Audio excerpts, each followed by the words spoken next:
मी प्रियंका गोरड साम संजीवनीमध्ये आपल्या सर्वांचं स्वागत करते। आजचा आपल्या चर्चेचा विषय आहे तो म्हणजे माधवबाग मार्ग हृदयरोग मुक्तीचा। या विषयासंदर्भात आज आपण मार्गदर्शन करून घेणार आहोत आणि आज आपल्याला मार्गदर्शन करण्यासाठी आपल्या स्टुडिओमध्ये उपलब्ध आहेत माधवबागच्या ब्लॉकेजेस रिकव्हर्स एक्सपर्ट डॉक्टर रुपाली कावरे मॅडम। आपण सुरुवातीलाच डॉक्टरांचं स्वागत करूया। डॉक्टर खूप खूप स्वागत आहे आपल्या कार्यक्रमामध्ये। धन्यवाद। खरं म्हणजे अतिशय महत्त्वाचा विषय आहे। ज्या विषयासंदर्भातले प्रश्न मला डॉक्टरांना विचारायचे आहेत, मात्र थोडक्यात आपण डॉक्टरांची ओळख करून घेऊयात। नेमक्या कशा पद्धतीने माधवबागमध्ये उपचार केले जातात हे देखील आपण जाणून घेऊयात। तीव्र छातीत दुखणं, अचानक दम लागणं, छाती भरून आल्यासारखं वाटणं, अशी सर्व लक्षणं जाणवली की आता हार्ट अटॅक येईल की काय या भीतीनं आपण हॉस्पिटलच्या दिशेने वळतो। तिथे गेल्यावर आपल्याला ब्लॉकेजेस आहेत असं समजतं आणि आता हार्टचं ऑपरेशन करावं लागणार असा सल्लाही मिळतो। अचानक त्रास व्हायला लागला आणि त्या त्रासापासून सुटका मिळवण्यासाठी एकाएकी ऑपरेशन कसं काय करायचं अशा प्रश्नांनी कित्येकांच्या मनात गोंधळ सुरू होतो। मग ऑपरेशन शिवाय उपचार होऊ शकतो का असे दुसरे पर्याय रुग्ण शोधत असतात, कारण त्यांना शरीराला कापाकापी नको असते। ऑपरेशन शिवाय ब्लॉकेजेसच्या त्रासापासून सुटका होईल का याच प्रश्नांची उत्तरं देण्यासाठी तसंच रुग्णांना हार्ट अटॅकच्या भीतीपासून मुक्त करण्याचा योग्य मार्ग दाखवण्यासाठी आज आपल्या सोबत उपस्थित आहेत माधवबाग अमरावती राजापेठ क्लिनिक हेड आणि blockages reversal expert doctor Rupali कावरे। चला तर मग चर्चेला सुरुवात करूया। मात्र त्याआधी तुम्हाला देखील या उपचार पद्धती संदर्भात जाणून घ्यायचं असेल तर नक्की मिस्ड कॉल द्या 022 48 966 955। तर सुरुवात करूया आजच्या कार्यक्रमाला। डॉक्टर, जसं सुरुवातीला मी म्हटलं की ज्या वेळेला ब्लॉकेजेस आहेत असं रुग्णांना सांगितलं जातं आणि त्यावेळेला तात्काळ सल्ला दिला जातो की आता तुम्हाला ऑपरेशनच करावं लागेल। मात्र जसं सुरुवातीला मी म्हटलं की रुग्ण शोधत असतात की मला ऑपरेशन नाही करायचंय, मग दुसरी एखादी उपचार पद्धती आहे का? तर आहे, ती म्हणजे माधवबागची। तर या उपचार पद्धतीबद्दल आपण काय सांग? हो, नक्कीच। जेव्हा पेशंटला कळतं की त्याच्या हार्टमध्ये ब्लॉकेजेस आहेत करोनरीजमध्ये आणि पेशंटला ऑपरेशनचा सल्ला दिला जातो तेव्हा तो नक्कीच घाबरलेला असतो। पण त्यांनी सेकंड ओपिनियन माधवबागमध्ये नक्कीच घेणं गरजेचं आहे। आता आपण जाणून घेऊया, जर आपल्याला ब्लॉकेजेसबद्दल समजून घ्यायचं आहे तर पहिल्यांदा ह्या गोष्टीकडे जावं लागेल की हे ब्लॉकेजेस का होतात आहे। जसं आपण माहितच आहेत आपल्याला की आहारातल्या चुका, व्यायामाचा अभाव, स्ट्रेस आणि व्यसन ही 4 कारणं आहेत ब्लॉकेजेस होण्यामागे। मग माधवबागमध्ये नेमकं आपण काय करतो, ह्या मुख्य लाईफस्टाईल डिसऑर्डर्समध्ये ज्या कारणांमुळे हे ब्लॉकेजेस होत आहे त्याच्यावर आपण काम करतो आणि हे ब्लॉकेजेस डेफिनेटली कमी करतो। पहिल्या 3 महिन्यांमध्येच आपण 30 to 70%, मी तर सांगेल काही महिला पेशंटमध्ये 85% पर्यंत आपण ब्लॉकेजेस कमी केलेले आहेत। मग ते डॉक्युमेंटेड प्रेझेंट करणं ही पण माधवबागचीच एक पद्धत आहे किंवा आपण उपचार पद्धतीमध्ये तशा पद्धतीने दाखवून देतो। तर ह्याच्या आधी आपण कॉन्ट्रास्ट सीटी एंजिओग्राफी नावाची टेस्ट करतो की जिथे पेशंटचे सगळे ब्लॉकेजेस मोजल्या जातात। आता ब्लॉकेजेस म्हणजे आपल्याला एक 80% 90% हे माहीत असतं, पण रक्तवाहिनी नेमकी किती मोकळी आहेत, हे ब्लॉकेजेसमध्ये कॅल्शियम प्लाक किती आहे, लिपिड प्लाक किती आहे, फायबरस प्लाक किती आहे, हे सगळं आपण मोजून घेतो त्या टेस्टमध्ये। आणि आपली उपचार पद्धती सुरू झाल्यानंतर 3 महिन्यांनीच आपण ही टेस्ट रिपीट करतो पेशंटची आणि नेमकं त्याच्यात दाखवून देतो की ब्लॉकेजेस किती कमी झाले आहेत। तर आपल्याला पहिल्याच घाबरून जाऊन लगेच शस्त्रक्रिया करण्याची काही एक गरज नाही आहे। आपण ह्या सगळ्या शस्त्रक्रिया निश्चितच टाळू शकतो। नक्कीच डॉक्टर, खरं म्हणजे आजार हा ब्लॉकेजेस इथपर्यंतच नाहीये तर मधुमेहाचे पेशंट्सही तितकेच आहेत, त्याचप्रमाणे उच्च रक्तदाबाचे पेशंटही तितकेच आहेत आणि या अशा आजारांना आमंत्रण देणारं अतिलठ्ठपणा याचेही पेशंट्स तितकेच आहेत। आणि या सगळ्या पेशंट्सवरती माधवबागमध्ये शस्त्रक्रिया विना शस्त्रक्रिया खरं म्हणजे उपचार पद्धती केली जाते आणि ही उपचार पद्धती नेमकी कशा पद्धतीची आहे हे देखील तुम्हाला जाणून घ्यायचं असेल तर तुम्ही मिस्ड कॉल द्या 022 48 966 955 या क्रमांकावर। डॉक्टर, अनेकदा असंही बोललं जातं हार्ट अटॅक एकदा आला, दुसऱ्यांदा पुन्हा आला, आता तिसऱ्यांदा हा रुग्ण वाचू शकणार नाही असं बोललं जातं। रुग्णाची त्यावेळेला काय मनस्थिती होत असेल याचा विचार न केलेलाच बरा खरं तर। एक्झॅक्टली। मात्र माधवबागमध्ये असेही काही पेशंट्स आहेत ज्यांना 2 वेळा हार्ट अटॅक येऊन गेलेला आहे, मात्र तरीही ते या उपचार पद्धतींमुळे ठणठणीत बरे होऊन घरी गेले। हो हो, नक्कीच. माझ्याकडेही असे पेशंट आहेत की ज्यांना ऑलरेडी पहिल्यांदा 2 वेळा हार्ट अटॅक येऊन गेला आणि स्टेंट टाकल्या गेली. पहिल्या स्टेंटच्या मागेच पुन्हा प्लाक झाला आणि दुसरी स्टेंट टाकल्या गेली. आणि नंतर मग पेशंट म्हणजे जैन सर होते की जे माझ्याकडे आले आणि LADला त्यांना 65% प्लाक होता. मग आता पेशंटचा प्रश्न येतो की जर तिसरा हार्ट अटॅक आला तर मी माझ्या मुलींकडे कोण पाहिल किंवा काय होईल नेमकं, आणि पेशंट घाबरलेला असतो. इथेच माधवबाग काम करतं. आता जर समजून घ्यावं लागेल आपल्याला की हार्ट अटॅक का येतो. जेव्हा रक्ताची गुठळी तयार होईल तर हार्ट अटॅक येईल. मग असं काही करता येईल का की ही रक्ताची गुठळीच व्हायला नको. मग त्याच्यासाठी आपण एक टेस्ट करतो आणि त्याला म्हणतात VO2 max. स्ट्रेस टेस्टमध्ये आपण VO2 max चेक करून घेतो. जर पुरुषांचा VO2 max 35 ml पर्यंत असेल तर त्याला हार्ट अटॅकपासून घाबरायची काही एक गरज नाही आहे. ओके, म्हणजे जर VO2 max 35 आहे आणि त्याच्यामुळेच आपण समजून घेऊया की हृदयाची कार्यक्षमता जी आहे ती छान आहे, त्याच्यामुळे घाबरण्यासारखं काही कारण नाही आहे. आणि दुसरं कारण म्हणजे रक्ताची गुठळीच नाही झाली तर मग त्याच्यासाठी रक्तवाहिनीचा जो आतमधला स्तर असतो, आपण समजून घेऊया ही रक्तवाहिनी हा बाहेरचा स्तर आहे आणि हा आतमधला स्तर आहे. जर आतमधला स्तर त्याला एंडोथेलियम म्हणतात, तोच जर व्यवस्थित असला म्हणजे आपण समजून घेऊयात की तो एंडोथेलियम म्हणजे पहारेकऱ्यासारखा आहे आणि त्यांनी जर LDL कोलेस्ट्रॉलला आतमध्ये यूज दिलं नाही, ब्लॉकेजेस तयारच होऊ दिले नाहीत, त्याचं ॲग्रिवेशन किंवा वाढ रोखली तिथेच आणि त्याच्यामुळे जो डॅमेज होऊन रक्ताची गुठळी होते तेच जर झालं नाही तर पेशंटला हार्ट अटॅकच येणार नाही. मग त्याच्यासाठी डेफिनेटली त्याचं ब्लड प्रेशर, रक्तातील साखरेचं प्रमाण, वजन, ह्या सगळ्या गोष्टी कंट्रोलमध्ये असणं गरजेचं आहे. आणि त्याच्यासाठीच नेमकं माधवबागमध्ये रिव्हर्स डाएट किट म्हणजे ब्लॉकेज कमी करणारा डाएट दिला जातो आणि अशा पद्धतीने उपचार करून हृदयाची कार्यक्षमता वाढवून पेशंटला ह्या भीतीपासून मुक्त केलं जातं. नक्कीच, खरं म्हणजे हृदयरोग मुक्त हे अभियान गेल्या कित्येक वर्षांपासून माधवबागकडून चालवलं जात आहे. खरं म्हणजे इतर आजार, जसं मगाशी मी म्हटलं होतं, या इतर आजारांपासूनही आपण कशा पद्धतीने दूर राहू शकतो याचं मार्गदर्शन जे आहे ते सातत्यानं माधवबागकडून केलं जातं आणि त्यासाठी एक ॲप देखील विकसित करण्यात आलेला आहे. कोणता आहे हा ॲप आपण पाहूया. आज की इस कोरोना काल में सेहत को लेके कई चीजों का डर लगता है. हम डॉक्टर के पास जाने के लिए भी डरते हैं. इस डर का निवारण है माधवबाग का हिमायती पल्स ऐप, जिसके पीछे खड़ी है माधवबाग की 450 डॉक्टर्स की फौज, जो आपके घर पे बैठे बैठे ही आपको इस ऐप के माध्यम से गाइड करेगी, कंसल्ट करेगी, ट्रीट कर सकती है. इस ऐप के अंदर में है डाइटिशियंस की फौज, जो आपको अच्छा गाइडेंस देगी और अच्छी रेसिपीज भी दिखाएगी जो स्वादिष्ट भी है. ये ऐप, ये दोस्त आपके डर को करेगा दूर. डाउनलोड कीजिए माधवबाग का MIB पल्स ऐप. नक्कीच, ॲप बद्दल तर आता आपण जाणून घेतलेलंच आहे. पुन्हा एकदा आपण चर्चेकडे वळूयात.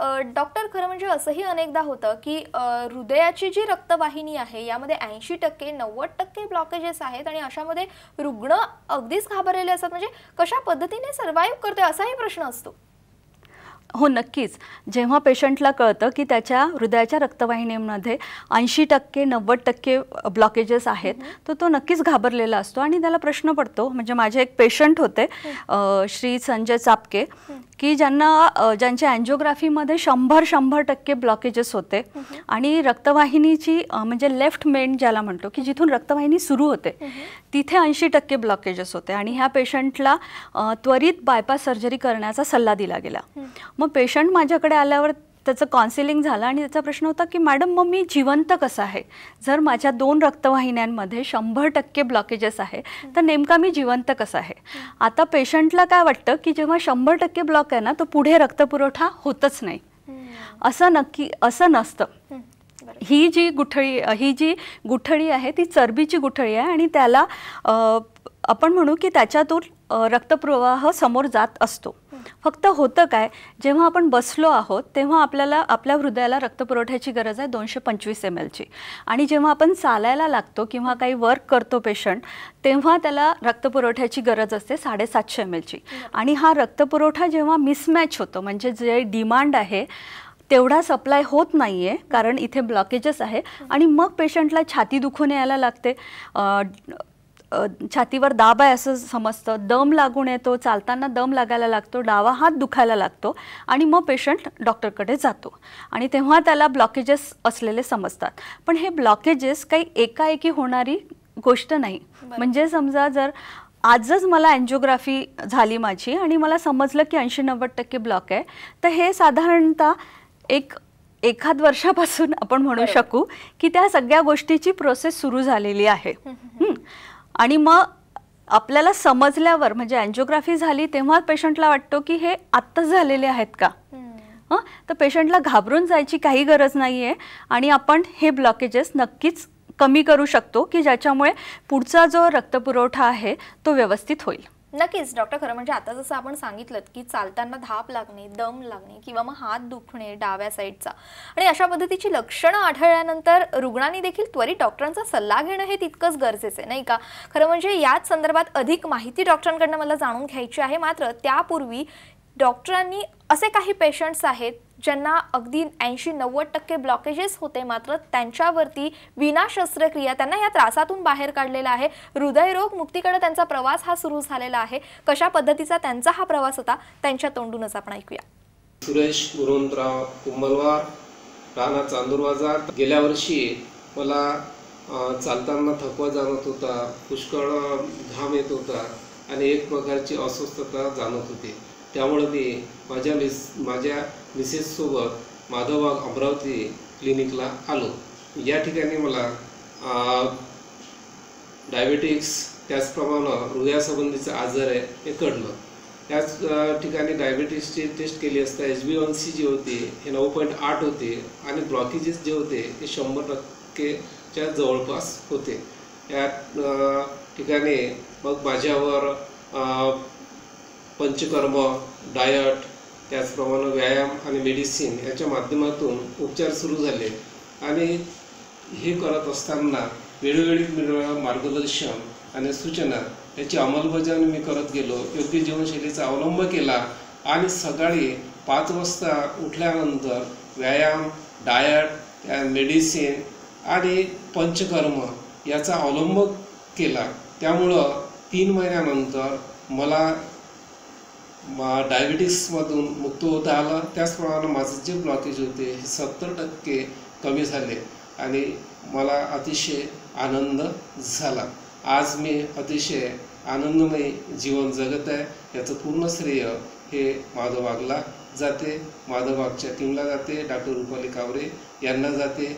माझी आपल्या सर्वांना विनंती आहे की जर आपण BP, शुगर किंवा हृदयासंबंधी आजाराने ग्रस्त असाल तर एक वेळा अवश्य माधवबागला भेट द्या. खूप छान असा अनुभव आता आपण ऐकलेलाच आहे. असेच अनुभव डॉक्टरांच्या तोंडून देखील मला ऐकायचे आहेत. मात्र त्यापूर्वी घेऊया एक छोटासा ब्रेक.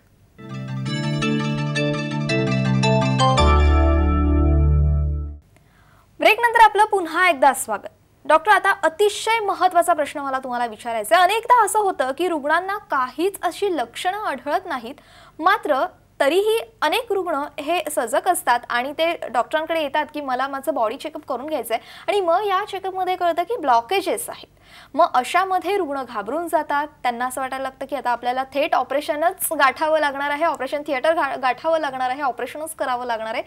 मात्र तसं न होता माधवबागमध्ये येणाऱ्या रुग्णांना दिलासा मिळतो. विना ऑपरेशन, विना शस्त्रक्रिया त्यांना छान पद्धतीने उपचार मिळतात. या उपचार पद्धतीबद्दल आपण काय सांगा? बिलकुल. असे काय होतं की पेशंटला काहीतरी लक्षणं पहिल्यांदा जाणवत असतात की चालताना मला दम लागतो आहे. अशाच माझ्याकडे आलेल्या शोभा राऊत पेशंट की ज्यांनी पहिल्यांदा त्या पेशंटनी चालल्यानंतर दम लागतो हे सांगायला सुरुवात केली. छाती भरून येत आहे, मला कसं तरी होतं आहे. म्हणजे पेशंटला ॲक्च्युली घाबरल्यासारखं होतं तेव्हा.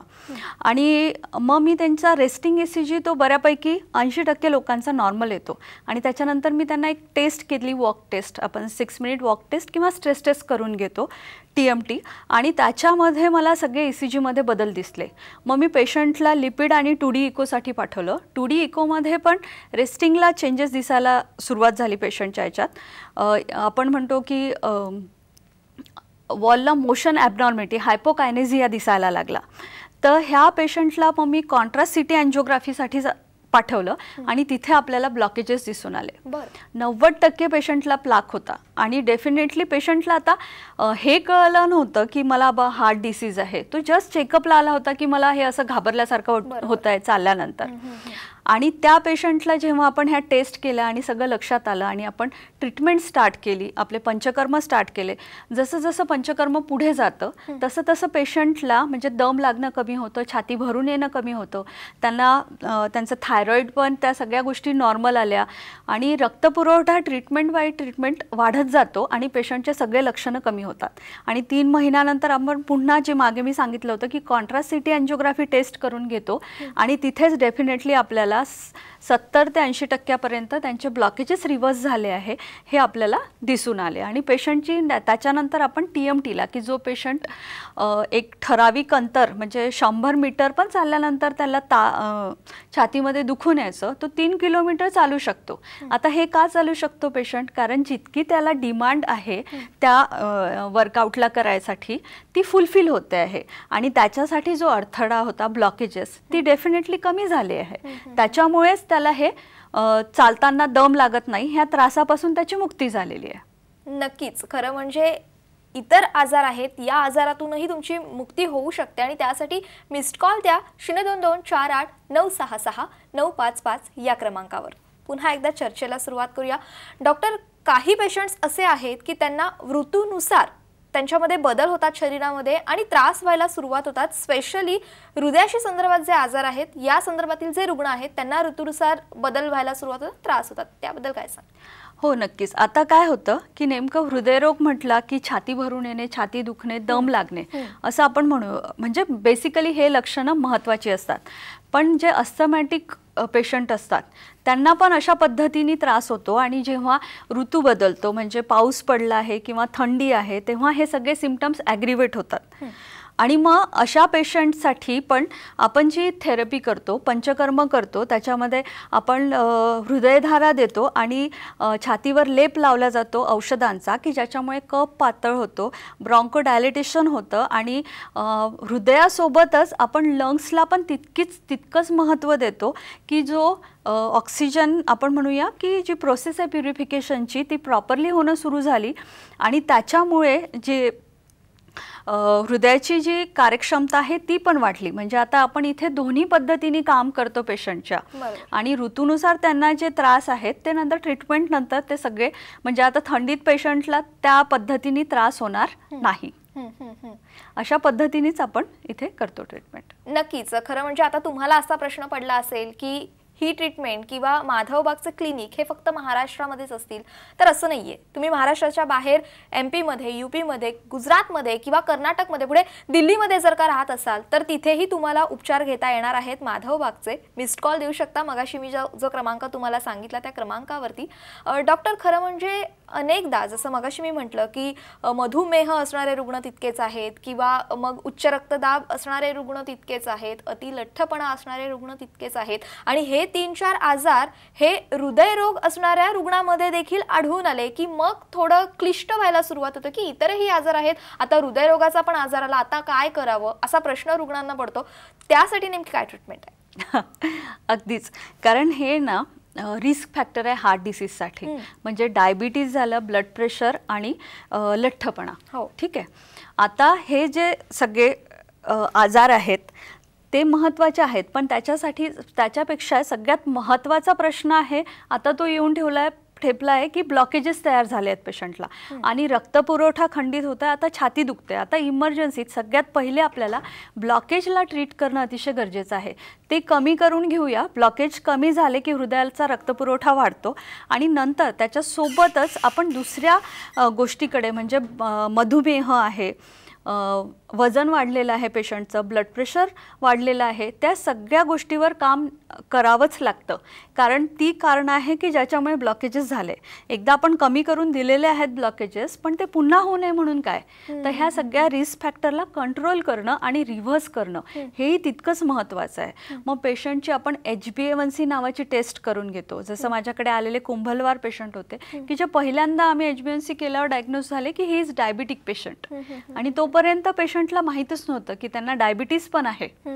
आणि जेव्हा आपण ही पंचकर्म आणि डाएट त्यांचे करत गेलो, त्यांची लाईफस्टाईल आपण मॉडिफाय केली, तर नंतर HbA1c जो 5.7 आहे, जो नॉर्मल पर्सनचा असतो, तिथपर्यंत पेशंटचे रिझल्ट्स मिळाले. आणि त्याच्यानंतर आपण त्यांना GTTला टाकलं, म्हणजे 10 चमचे साखर खाऊनही त्यांची 2 तासानंतरची साखर 140च्या आत आली. म्हणजे आता आपण इथे काय केलं की ब्लॉकेजेस तर कमी केलेलेच आहेत, पण त्याच्यासोबत जे रिस्क फॅक्टर होते की ज्याच्यामुळे हा प्रॉब्लेम होतोय, म्हणजे रक्तातला घट्टपणा वाढतोय, पेशंटला हार्ट अटॅकची रिस्क वाढते आहे, ब्लॉकेजेस तयार होतात आहे, ह्या सगळ्या गोष्टींवर आपण काम केलेलं आहे. नक्कीच कार्यक्रमामध्ये आपल्याला अशीच चर्चा सुरू ठेवायची आहे, मात्र त्याआधी एक छोटासा व्हिडिओ आपण पाहूया. माझं नाव दिलीप भाऊराव वरेकर असून मी अमरावतीचा रहिवासी आहे. मला चालताना खूप त्रास व्हायचा. एंजिओग्राफी केलं असता 90, 70, 70 असे ब्लॉकेजेस दिसून आले.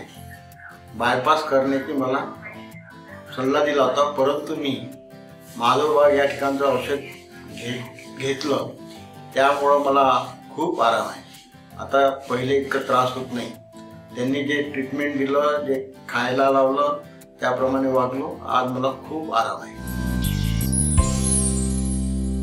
खरं म्हणजे माधवबागचे जे काही डॉक्टर्स आहेत, अनेक डॉक्टरांची मी स्वतः मुलाखत घेतलेली आहे आणि त्यांच्या बोलण्यातनं एक गोष्ट प्रामुख्यानं सातत्यानं मला जाणवली, ती अशी की 90 दिवसामध्ये आमच्याकडे आलेला पेशंट हा बरा होऊन ठणठणीत होऊन घरी जातो. त्याला सांगितलं जातं आता तुम्हाला काहीच पथ्य करायची नाही आहेत, कारण जे डाएट त्यांनी फॉलो केलेलं असतं तेच पुढे जाऊन त्यांना फॉलो करायचं असतं. आणि अशा पद्धतीची ही उपचार पद्धती तुम्हालाही जर का घ्यायची असेल तर 022489669555 या क्रमांकावरती तुम्ही मिस्ड कॉल देऊ शकता. डॉक्टर, खरं म्हणजे कार्यक्रमाची वेळ संपत आलेली आहे, वेळ मला खुणावतीये, मात्र जाता जाता साम टीव्हीच्या प्रेक्षकांना आपण नेमकं काय मार्गदर्शन कराल? जर रुग्णांना आपल्याला हृदयरोगी बनायचंच नाही आहे, किंवा तर आपल्याला आपले जे डिसीज आहे, रिस्क फॅक्टर म्हणजे डायबिटीज, ब्लड प्रेशर आणि अतिलठ्ठपणा, ह्यांना रिव्हर्स करून घेणं अतिशय गरजेचं आहे. काही प्राथमिक तपासण्या करणं गरजेचं आहे आणि डेफिनेटली आपली लाईफस्टाईल मॉडिफाय करणं, म्हणजे त्यात महत्त्वाचा पार्ट येतो की उपाशीपोटी 30 मिनटं व्यायाम करणं, म्हणजे 30 मिनटं ब्रिस्क वॉकिंग, चालायला जाणं. त्याच्यासोबतच पांढरे पदार्थ आपण म्हणूया, म्हणजे मैदा, साखर ह्या पदार्थांना कमी करणं, त्याच्यासोबतच स्ट्रेस मॅनेजमेंट करणं हे अतिशय महत्त्वाचं आहे. आणि ज्या कारणांमुळे म्हणजे धूम्रपान, मद्यपान, जी व्यसन आहेत ते डेफिनेटली कमी करणं, किंवा एकूणच आपल्या ज्या वाईट सवयी आहेत त्या आपण बदलणं गरजेचं आहे आणि तेव्हाच आपण एखाद्या आजारातून बाहेर पडू शकतो. डॉक्टर, आज आपण इथे आलात, इतकं छान मार्गदर्शन केलं त्यासाठी खूप खूप धन्यवाद. धन्यवाद. साम संजीवनीमध्ये आज वेळ झाली इथेच थांबण्याची. नमस्कार.